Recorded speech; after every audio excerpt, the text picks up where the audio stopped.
Hello, hello, hello, everybody. It is Stevie Aisha Mills. I am absolutely excited to bring you another conversation. The Conversation with Stevie is where we get to explore the why behind the what of what people do. And today we have another exceptional woman who has come to spend some time with her. Her name is Rala Brubaker. She is a certified platinum live at choice coach, a certified diving living coach, a transformational life coach, a speaker, and a motivator. That's awesome in itself, but we're not done. She's explored a great number of occupations, from actor to waitress to management of a small criminal defense firm, and finally to coach, while always pursuing her love of learning, how she can create her best life. I love it because, we say I love my life around here, so that's awesome. She uses her 27 years of study of nearly of all facets of psychology to pursue her passion of helping others to regain their own personal abilities to live life their way.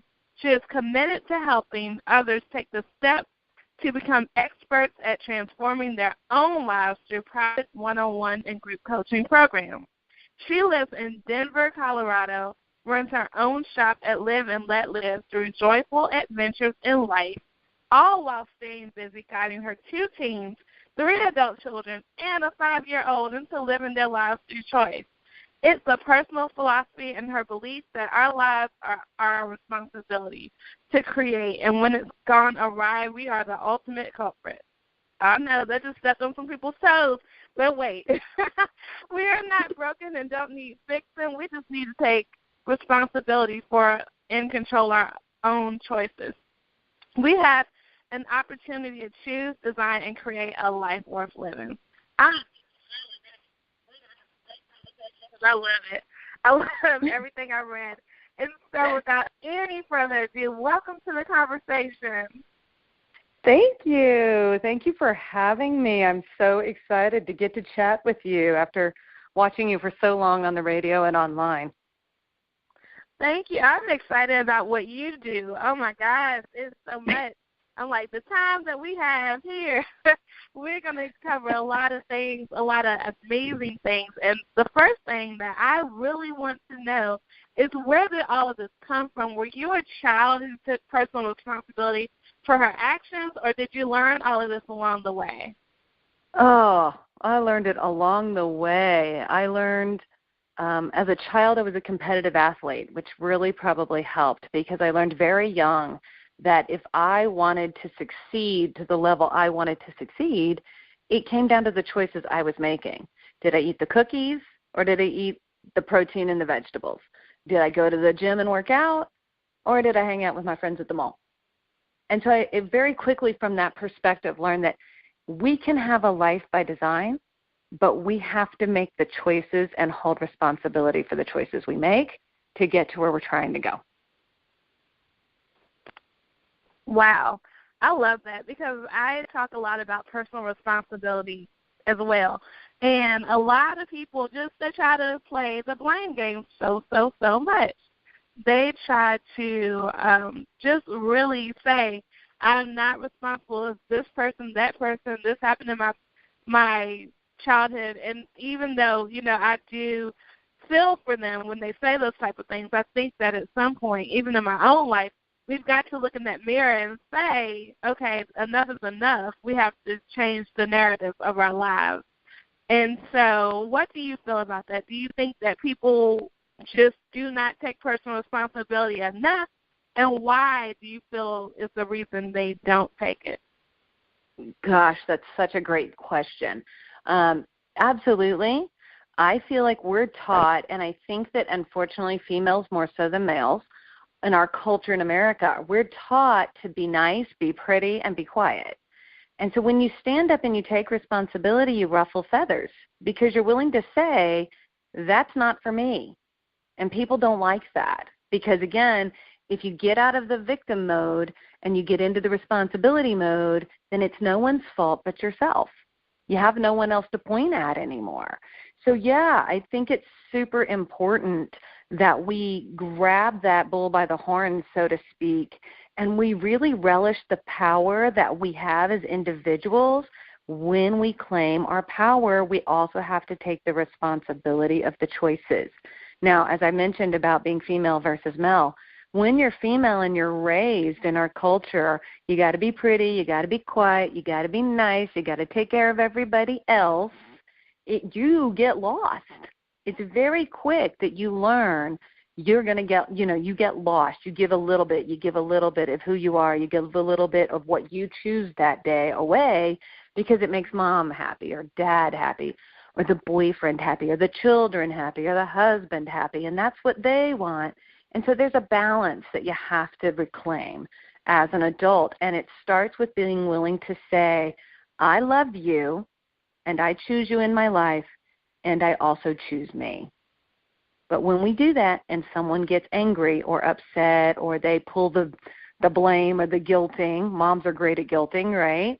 And so when our mom guilts us, what do you mean you're not coming home for Christmas? Oh, I'm so hurt. You have to be able to accept responsibility for that too. Not that mom's hurt. Mom's hurt because she's choosing hurt. Mom could also be going, cool, you're going to the Bahamas? That is amazing. Can I come? But she's not. She's choosing hurt.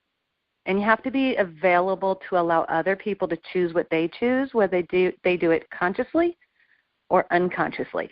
And when they're activated and they're choosing unconsciously, you have to have a lot of love and space to allow them that without getting judgy about what they're doing. You're doing this to me, because it can quickly become a back and forth of victimhood. So, yeah, we stay in victimhood if we don't claim our power, and we claim our power by taking responsibility, one, for the choices we make, and two, for the right to make the choices we choose.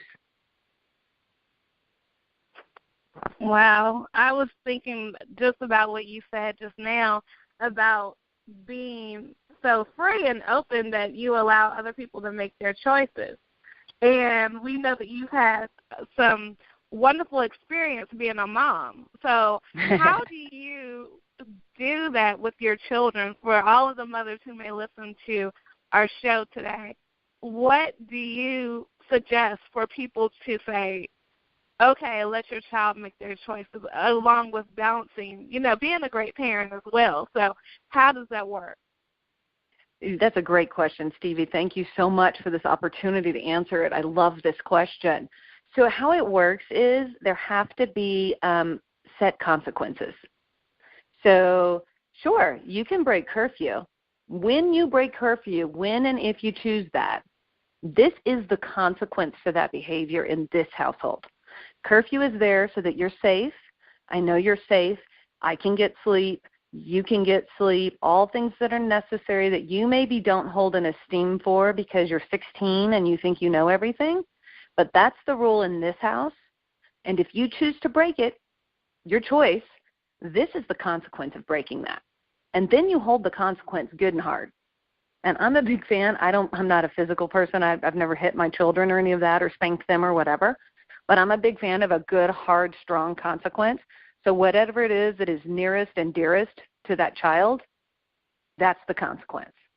If it's hanging out with their friends at the mall, figure out how much is it going to bug them to not see their friends for the next 3 Saturdays, and hold it strong and make it big the first time out the gate. Because when people realize that you're going to hold the consequence that you set forth, children in particular, they may stick their finger into that fire once. But once it gets hot, they're not going to stick it in there again. They're going to be like, oh, she's not kidding. And then next time you say to them, you can make that choice. This is the consequence. So you go in knowing what you're going to lose should you choose it. They'll think twice. And they have a choice to make. You're not taking their ability to choose away. You're just letting them know up front, if you do A, it's this, and if you choose B, it's this. Go for it. I think that sometimes people are so afraid to just really dive into being that parent who's not liked, from what I understand. My mom was very much, or is, when she raised me, because I was the only child, so she was very much into that whole taking things away and not spanking. And I think a lot of times people don't really understand that type of parenting, But I understand it did a lot more for me than probably a spanking that would have hurt for the time being, and not really stuck. But yeah, you're right. Those Saturdays I want to be in the mall with my friends made me make better choices growing up, and I think that's profound that even you've done that in your children and you've modeled that through your motherhood. I think that is amazing. And I love the way that you said in your bio about just realizing that we're the ultimate culprit. That is amazing because that's so strong. I think a lot of times we talk about being a victim or being the martyr or the damsel. We don't really own that. We don't own the fact of, I did this, it's okay. And I think I learned maybe about 10 years ago, 10 years or less, we'll say, about really owning my whatever it is that's not always great. I've owned it because for me, I always wanted to tell the truth about my story. You know, a lot of times when you don't tell your truth, it gets lost in the lie. And so for me, I always said, let me own this so that I can, A, tell it the right way, and B, fix it in my life so it doesn't happen again. Because, yes, we do have to face our consequences. And I am excited. I love a retreat. I love great retreats. And I love adventures. And I love joy. So joyful adventures definitely ring out in my ear. That just makes great music when I read that. So tell us about that and what that entails. Well, I'm super excited. As strange as this is going to sound, my next Joyful Adventure retreat is in May of 2018. But what they are is it's a group coaching program combined with an adventure. So we do 2 months of coaching, group and private, one-on-one. And then we head out to whatever our adventure is. In May, it's going to be in Northern California wine country. And I'm super excited because now I get to be part of the rebuild. You know, my group and myself get to go into Northern California after they've had some time to get back on their feet after the fires. And we're going to put a charity piece to the next one where a certain percentage of whomever signs up for the adventure and the group coaching goes back into the community that we're going to be at. And I haven't picked the charity yet or the group that needs help or whatever. But we're going to pick one and we're going to put a certain percentage into that. But we're going to go and we're going to explore a smaller town, not Sonoma and not Napa, but like there's a place called Healdsburg. And there's just so much going on in the wine country. There's, you know, outdoor adventures and zip lining. There's rafting. There's obviously the wine. There's great restaurants. And so we go about 2 months into the 3-month coaching program, and we have our group adventure, and we do our group and private coaching for that week at the adventure. And I did it that way so that when we come back off the joyful adventure, and the goal is to help people understand that anything in their life can be a joyful adventure. Doing the dishes in the sink next to your 14-year-old so they talk to you more is a joyful adventure if you choose it to be. You know, folding the laundry, doing the lawn work, cleaning the garage. These can all be joyful adventures, just like going off into wine country is a joyful adventure. Slightly different, but it's all about perspective. So then we come home and we, in the adventure itself, we design a personalized plan for each participant for the one thing they've committed to making a change about in their life. The one thing through the group and the private coaching, they've decided that's the thing I choose to move forward on. And we set up a plan personalized for each participant during the adventure itself, and they go home with a what's next. And so when we get home, we still have a month of coaching. You don't, you know, you go to a spa or a retreat, and it's all great, and you get home, and you're so excited to see the family. You haven't seen them for 3 or 4 days, and the dog throws up, and the kid is having a fit because they didn't do their algebra, and everything that was so peaceful went away. And I wanted to make sure that the participants of the Joyful Adventure Retreats have the opportunity to call me up and go, oh, my God, this happened, and what do I do now? And then I can gently guide them back to, we made you a plan. What's next? What's at the top? What's the first what's next thing to do?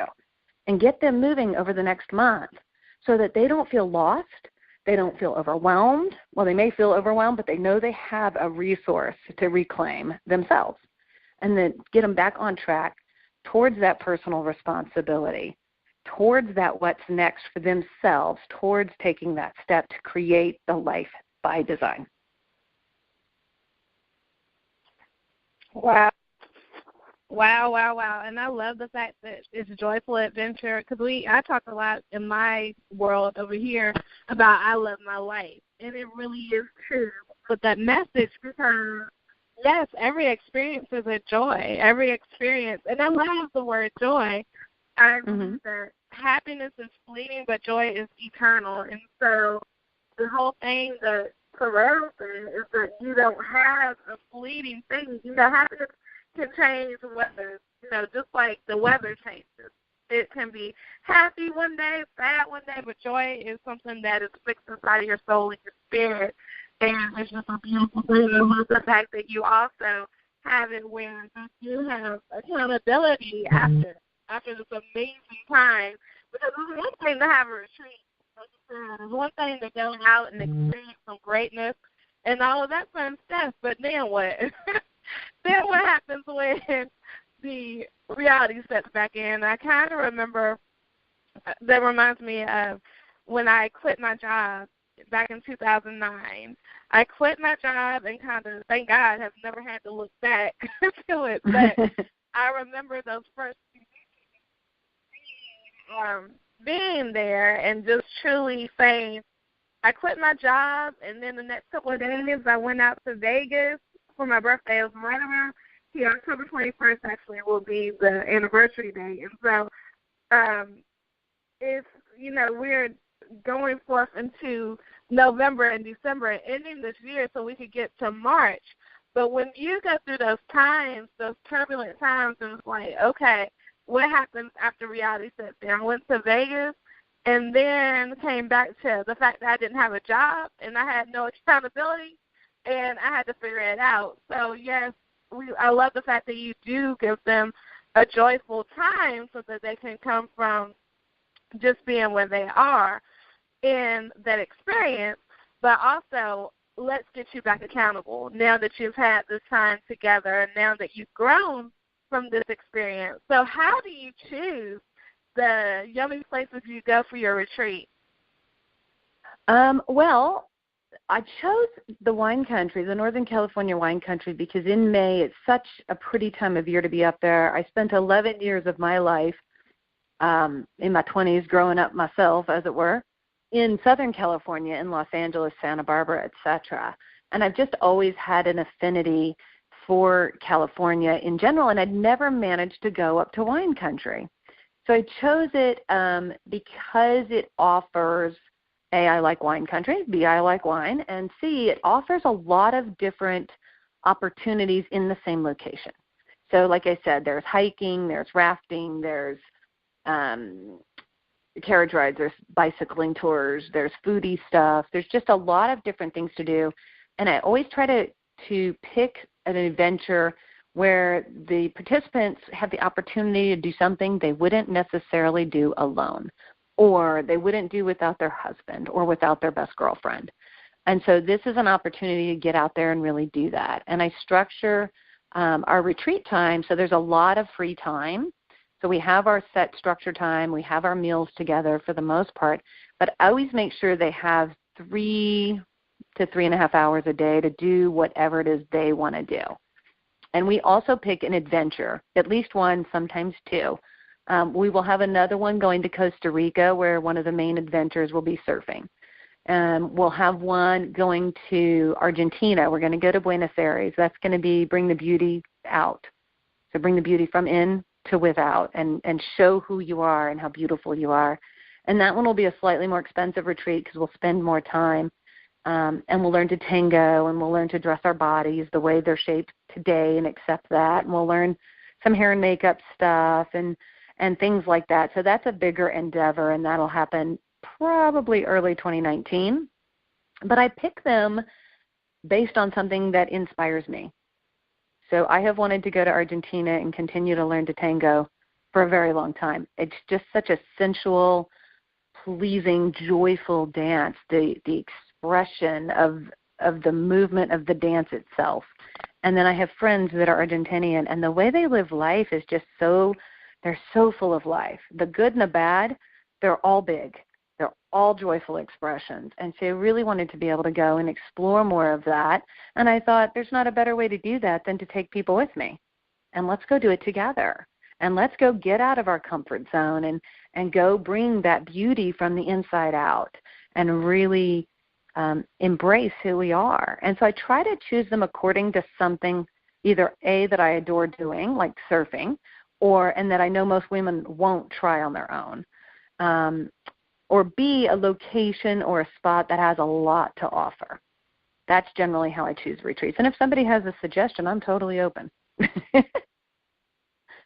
I love it. I just love the concept of it. I think that is absolutely phenomenal that you have these adventures, because a lot of what you just said, people never open their minds to doing. And I think that, yeah, we do need to have it. It's funny because as I inch towards 40, I've been saying, like, 2018, I'll be 40, and I'm just looking from different eyes about things as I transition from my 30s and enter into my 40s. And it is definitely about adventure for me, and definitely about stepping outside of my comfort zone even more. I think I kind of am out of my comfort zone in a lot of ways, but when you grow towards the next level, then it's a bigger zone to leave, right? So for me, the comfort zone, every time I hear those words, I always say your comfort zone is your broken zone. And I think that a lot of people can relate to that. What do you think?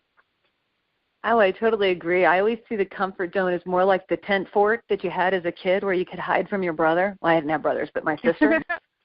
And so that's kind of my visual of the comfort zone is that, that fort, and you're hoping they don't knock your fort down because it took you 3 hours to put it up, and you feel so safe in there under the kitchen table with all the chairs pushed out.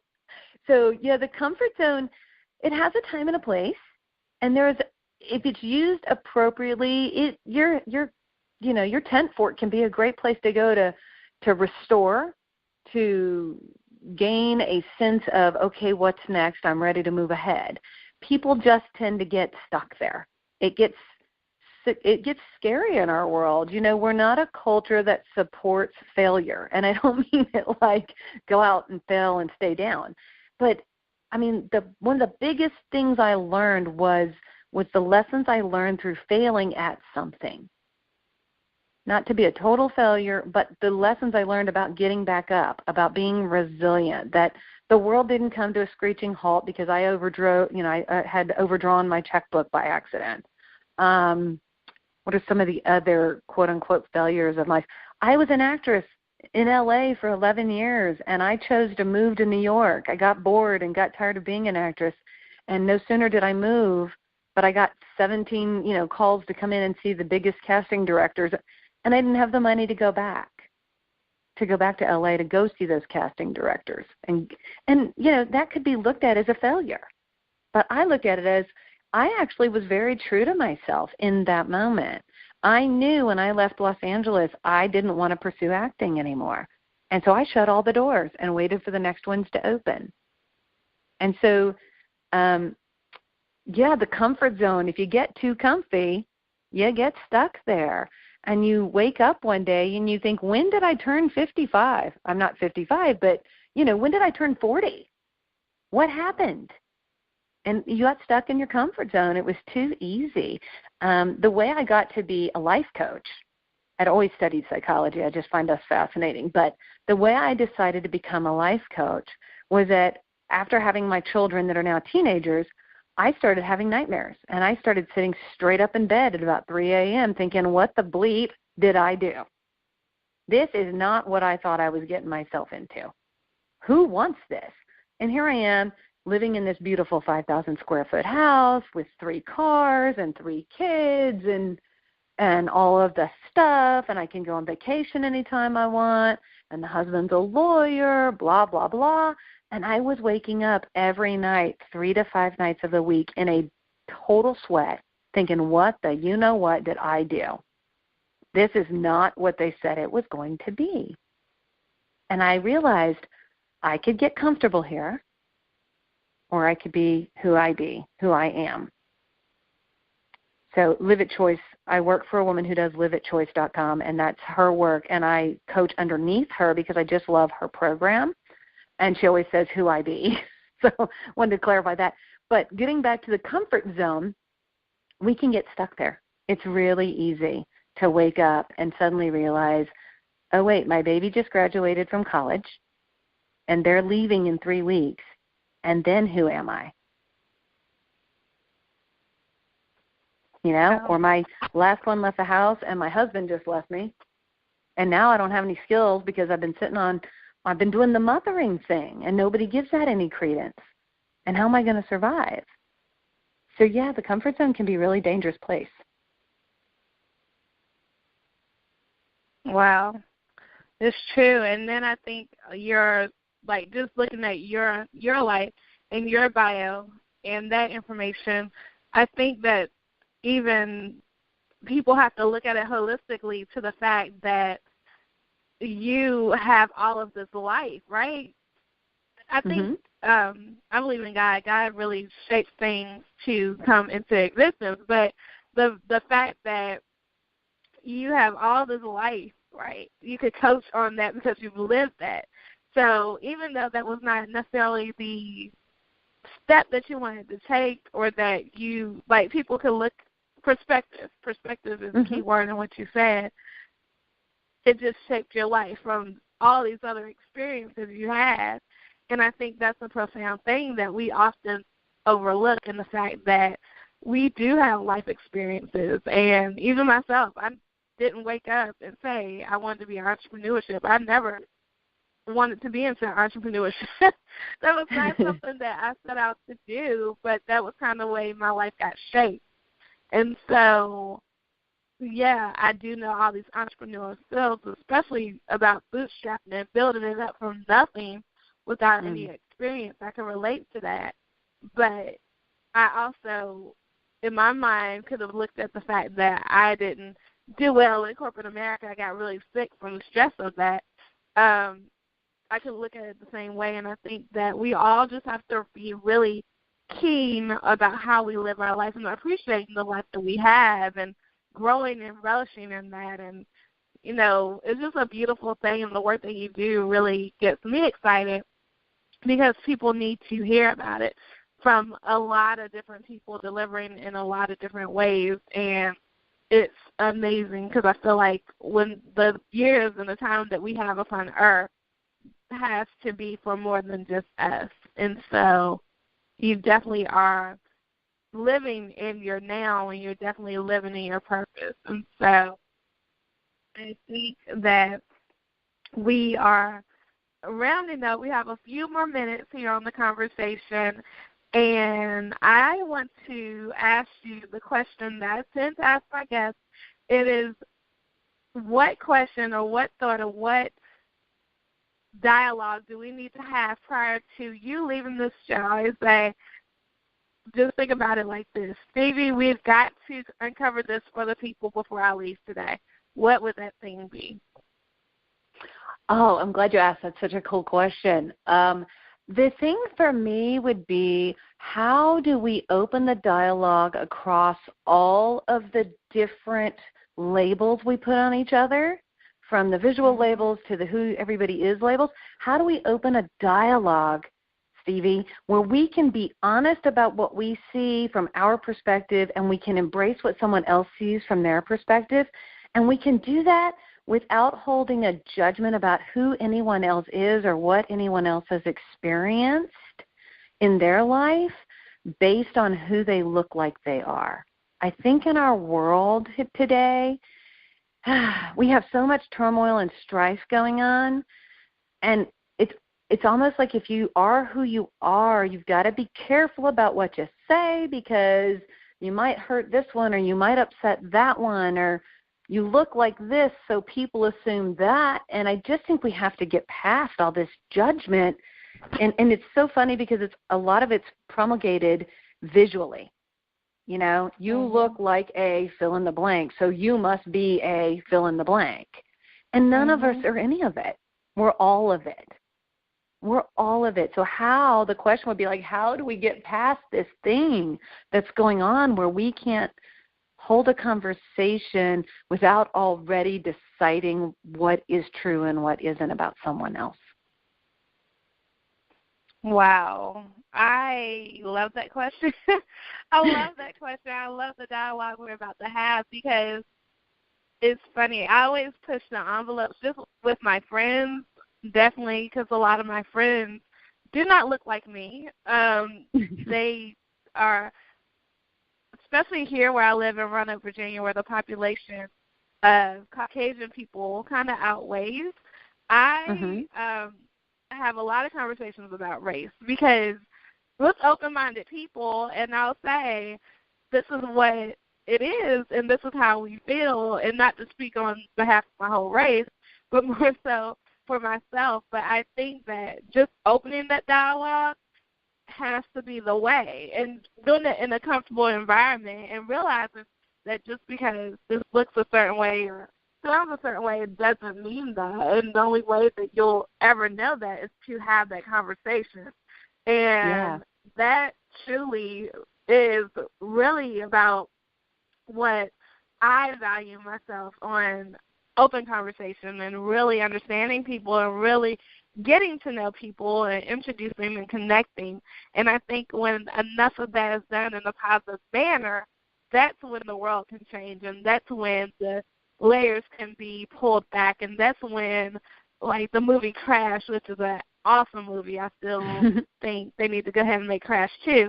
I think that's when those things happen. And so just being cognizant and opening the door and not being afraid of anything, which is sometimes hard because, you know, we all have our places where we fear, whether it be race, whether it be sex, whether it be economics, whatever it is. We have our places where we dwell upon and we're like, this is not, this, I've been told this by society.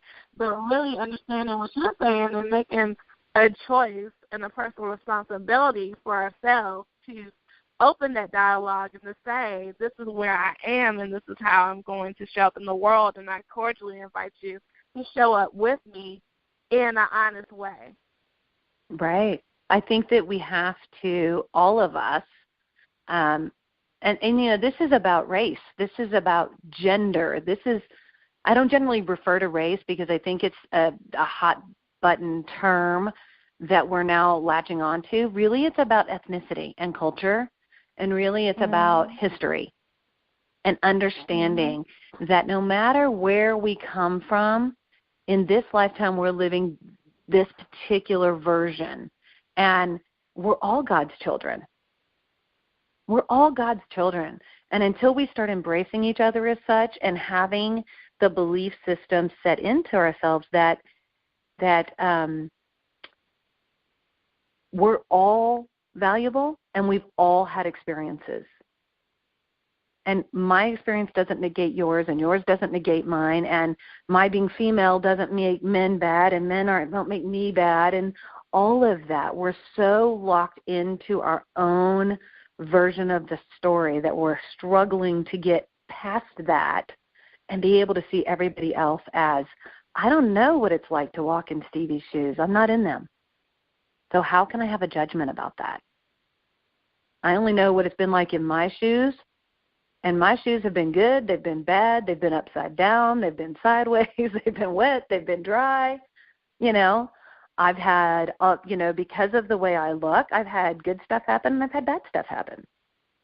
You know, I've been pursued in a very uncomfortable manner sexually by men because as a 20-something, I was an actress and I was cute and I was this and I was that.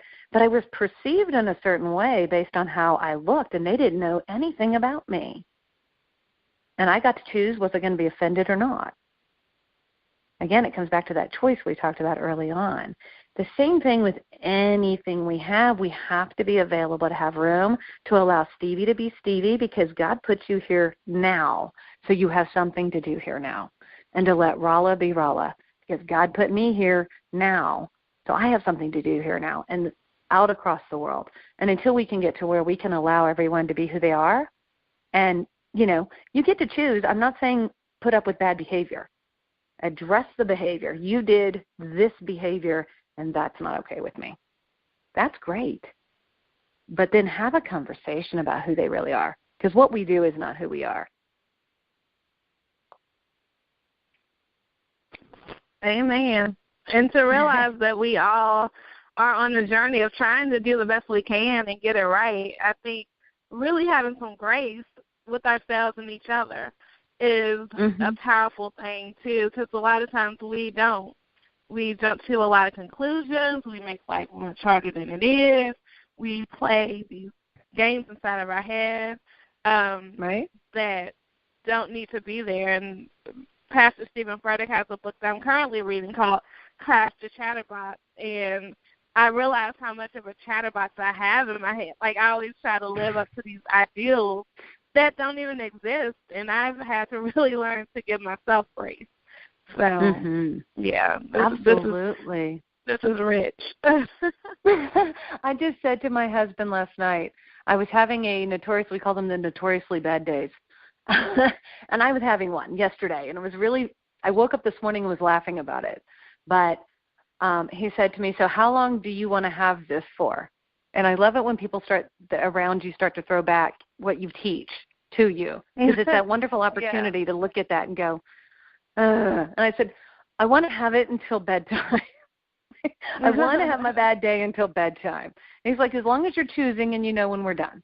Do I need to get balloons? And I said, no. And we just it diffused the whole situation. And where was I going with that? It was something you said that made me think about that. It was just about the choice, I guess, that we all have a choice.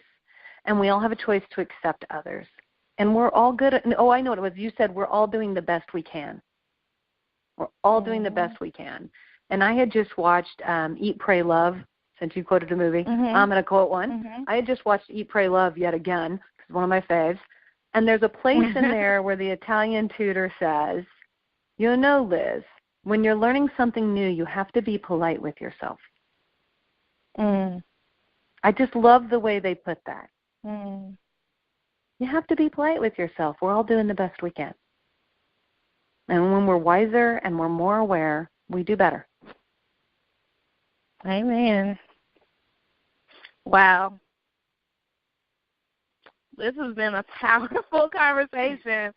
It really has. I think this has been soul-shifting and mind-shaking and all these great adjectives that I could think of. I think that it has, and I think that people will have a transformative opportunity and just they won't leave the way that they came in this conversation. I can honestly say that. I can say that it is for such a time as this and that we have done some great work here. And prior to us leaving, I want to definitely thank you for being here and appreciate you for the work that you're doing.